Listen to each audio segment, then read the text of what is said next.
एकनाथ शिंदे ठाण्यातल्या ज्युपिटर हॉस्पिटलमध्ये दाखल, मी बरा असल्याची शिंदेंची प्रतिक्रिया। मुख्यमंत्री भाजपचाच होणार हे निश्चित, संजय शिरसाट यांचं विधान। उद्या सायंकाळपर्यंत नाव जाहीर होणार, शिरसाटांची माहिती। एकनाथ शिंदेंनी सत्तेत राहावं, उपमुख्यमंत्री पदाची शपथ घ्यावी, सर्व आमदारांची मागणी। गुलाबराव पाटलांची झी 24 तासला माहिती। साताऱ्यात पोलीस अधिकारी आणि कर्मचाऱ्यांच्यासाठी बांधण्यात आलेल्या 700 सदनिका धुळखात पडून, इमारतींचं बांधकाम पूर्ण होऊन सुद्धा सदनिका उद्घाटनाच्या प्रतीक्षेत। यवतमाळमध्ये नायलॉन मांजाची सर्रास विक्री, दुचाकीवरून जाताना मांजामुळे व्यावसायिकाच्या गळ्याला दुखापत, व्यावसायिकाची प्रकृती गंभीर।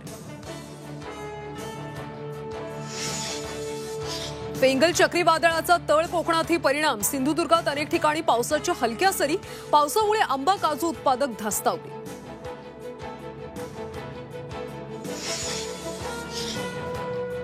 ईव्हीएम विरोधात विरोधकांनी एकत्र येणं गरजेचं, विरोध न केल्यास देशात हुकुमशाही लागू होणार। ईव्हीएम विरोधात वंचितच्या स्वाक्षरी मोहिमेला सुरुवात, वंचितचे अध्यक्ष प्रकाश आंबेडकरांचं विधान।